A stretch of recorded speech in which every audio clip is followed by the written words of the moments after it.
আজকে চ্যানেলের পক্ষ থেকে করে দেখাবো বাঁধাকপির পাতায় কাঁচকলার পাতুরি। তো চলো কিভাবে হবে সেটা তোমাদের সঙ্গে একটু শেয়ার করে নিই। আমি এর জন্য নিয়েছি কাঁচকলা আর পেঁয়াজকলির কুচো। পেঁয়াজকলিটাকে আমি টুকরো করে নিয়েছি। কাঁচকলা আর পেঁয়াজকলিটা আমি একটু ভাপিয়ে নেব। সঙ্গে নিয়েছি রসুন, আদা বাটা এবং গোলমরিচ গুঁড়ো। কড়াইতে 2 চামচ পরিমাণ তেল দিয়ে তাতে রসুন ফোড়ন দিয়ে নেব। রসুনটা একটু ভাজা ভাজা হলে তাতে দিয়ে দেবো আদা বাটা। আদা বাটাটা একটু ভালো করে আর রসুনটা ভালো করে মিশিয়ে নিয়ে তাতে কাঁচকলা আর পেঁয়াজকলিটা ভালো করে মেখে নেব। এই মাখাটা আমি দিয়ে দেবো ওই কড়াইয়ের মধ্যে।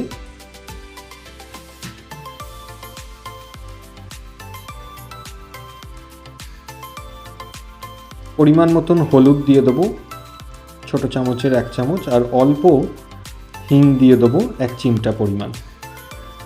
স্বাদ মতন নুন দেব। দিয়ে আমি কড়াইতে ভালো করে মিশ্রণটাকে মিশিয়ে নিয়ে একটুখানি নাড়াচাড়া করে ভালো করে মেখে নেব। তারপর এখানে আমি ব্যবহার করছি মুগের ডালের গুঁড়ো। তো আমি এখানে 4 চামচ পরিমাণ মুগের ডালের গুঁড়ো মিশ্রণের মধ্যে দিয়ে দেবো।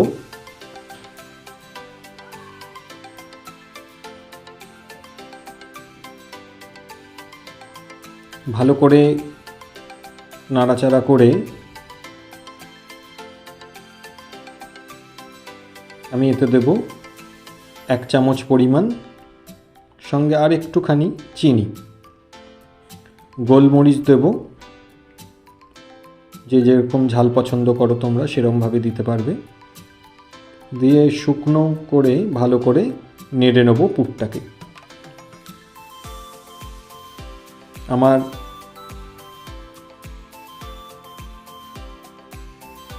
পাতুরির জন্য পুর তৈরি। আমি এখানে বাঁধাকপির পাতাগুলোকে একটু ভাপিয়ে নিয়েছি।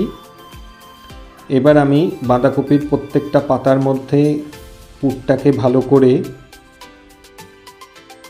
ভর্তি করে নেব এবং পাতাগুলোকে আস্তে আস্তে মুড়ে দেবো। খেয়াল রাখতে হবে যেন ফেটে না যায়।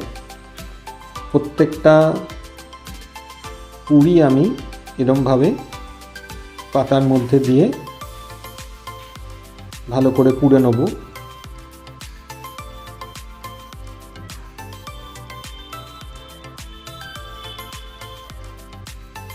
যাতে খুলে না যায় সেজন্য আমি প্রত্যেকটা পাতুরি আমি একটু সুতো দিয়ে বেঁধে দেবো। সুতো দিয়ে আমি বেঁধে